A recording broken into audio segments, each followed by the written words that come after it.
আসসালামু আলাইকুম। আমি মোহাম্মদ জাকিরুল ইসলাম। ওয়েস্টার্ন মিথোলজি চ্যানেলটিতে আপনাদেরকে স্বাগত জানাচ্ছি। আমাদের এই চ্যানেলটি পৌরাণিক কাহিনী এবং বিভিন্ন শাসন আমল নিয়ে সাজানো হয়েছে। আজকে আমরা জানব কর্ণাটের যুদ্ধে ভারতবর্ষ, দক্ষিণ ভারতের ইঙ্গ ফরাসি প্রতিদ্বন্দ্বিতা।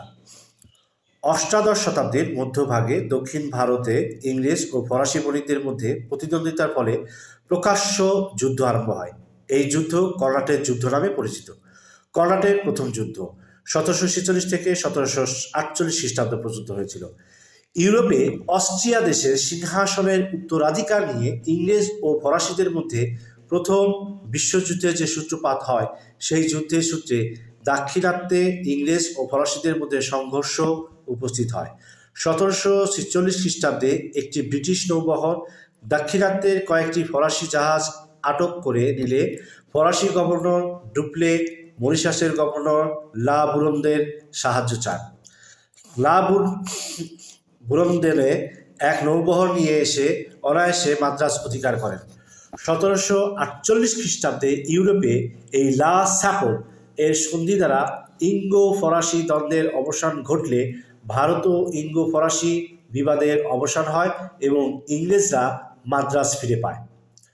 কর্ণাটের দ্বিতীয় যুদ্ধ, যা স্থায়িত হয়েছিল 1751 সাল থেকে 1754 সাল পর্যন্ত। 1748 খ্রিস্টাব্দের শেষ দিকে হায়দারাবাদের নিজামুল মুলুকের মৃত্যু হলে নিজাম পদের জন্য নাসির জঙ্গ ও মুজাফর জঙ্গের মধ্যে এবং কর্ণাটের নবাব পদের জন্য আনোয়ার উদ্দিন এবং চাঁদা সাহেবের মধ্যে প্রতিদ্বন্দ্বিতা শুরু হয়।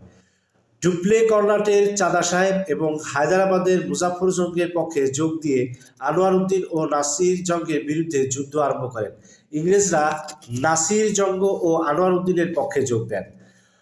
অম্বরের যুদ্ধে আনোয়ার উদ্দিন পরাজিত এবং নিহত হলে তার পুত্র মোহাম্মদ আলী চিরাপল্লীতে আশ্রয় নেন। এভাবে কর্ণাটক চাঁদা সাহেবের হস্তগত হয়। ইংরেজরা ফরাসি প্রভাব বৃদ্ধিতে ভীত হয়ে নাসির জঙ্গ ও মোহাম্মদ আলীর সাহায্যার্থে পূর্ণদমে যুদ্ধে নামেন।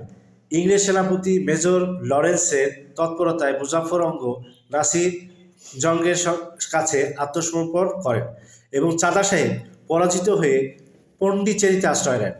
কিন্তু ডুপ্লের সাহস ও রণকৌশলে মুজাফফরজঙ্গ ও চাঁদা সাহেবের পক্ষে জয়যুক্ত হয় এবং আরকোটের নবাব পদে আসীন হন।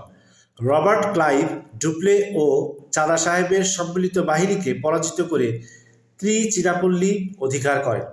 কর্ণাটের তৃতীয় যুদ্ধ 1756 সালে অনুষ্ঠিত হয়েছিল এবং 1763 সালে অবসান ঘটেছিল।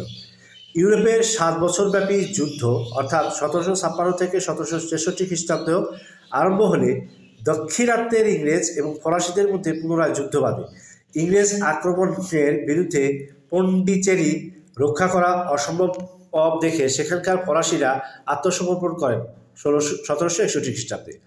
মাহে জিনজি প্রভৃতি ফরাসি অধিকৃত ঘাঁটিগুলো ধ্বংস হয়ে যায় এবং 1763 খ্রিস্টাব্দে প্যারিস সন্ধির ফলে ভারতে ফরাসিদের তাদের সকল ঘাঁটি পুনরায় ফিরে পায়।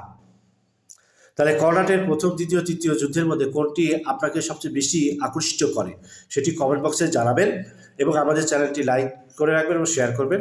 পরবর্তী ভিডিও নোটিফিকেশন পাওয়ার জন্য আমাদের চ্যানেলটি অবশ্যই সাবস্ক্রাইব করে রাখবেন এবং বেল আইকনটি হিট করে রাখবেন। ইনশাআল্লাহ পরবর্তীতে আবার নতুন ভিডিও নিয়ে উপস্থিত হব। সেই পর্যন্ত সবাই ভালো থাকবেন, সুস্থ থাকবেন। আল্লাহ হাফিজ।